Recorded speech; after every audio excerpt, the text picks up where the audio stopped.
भाभी कहने का तुम्हें रोज हो तो कह लो, क्योंकि इन्हीं पुरोहित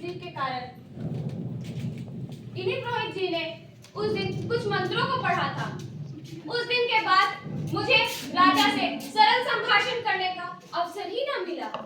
हाँ, न जाने मेरे किस अपराध पर संदिग्ध चित्त होकर उन्होंने जब मुझे निर्वासित किया, तब मैंने अपने स्त्री होने के अधिकार की रक्षा की भीख मांगी थी, वह भी न मिली।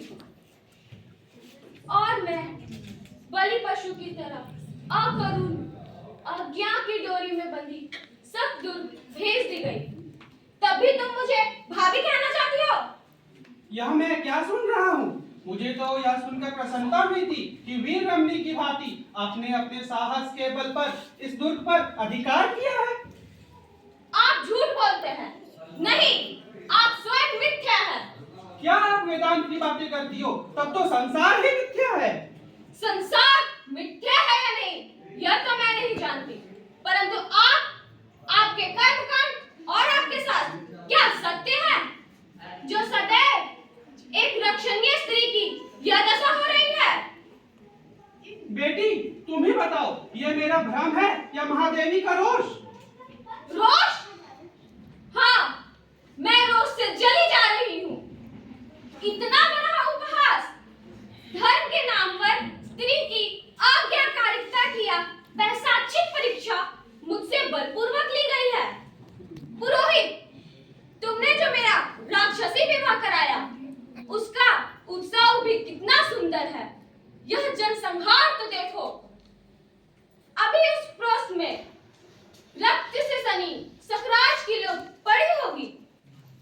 कितने सैनिकों ने दम तोड़ते होंगे, और इस रक्त धारा के बीच तीरती हुई सी मैं सांस ले रही हूँ।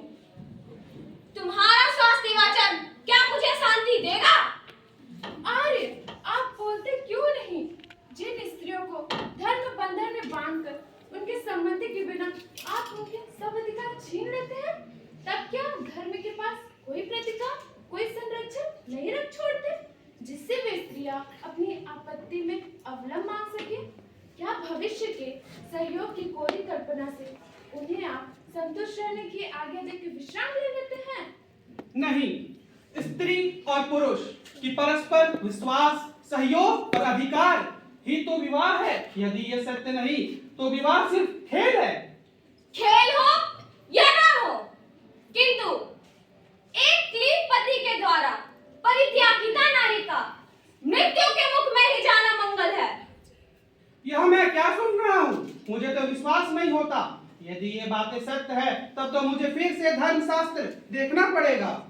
विवाह की विधि ने देवी ध्रुव स्वामिनी को और रामगुप्त को एक भ्रांतिपूर्ण बंधन में बांध दिया है, और यह धर्म विवाह किसी परस्पर द्वेष से तोड़ा नहीं जा सकता। परंतु रामगुप्त मृत तो नहीं, पर कर्मों से राजक्लेशी क्लीव है। इस अवस्था में रामगुप्त का ध्रुव स्वामिनी पर कोई अधिकार नहीं है। धन्य हो ब्राह्मण देव।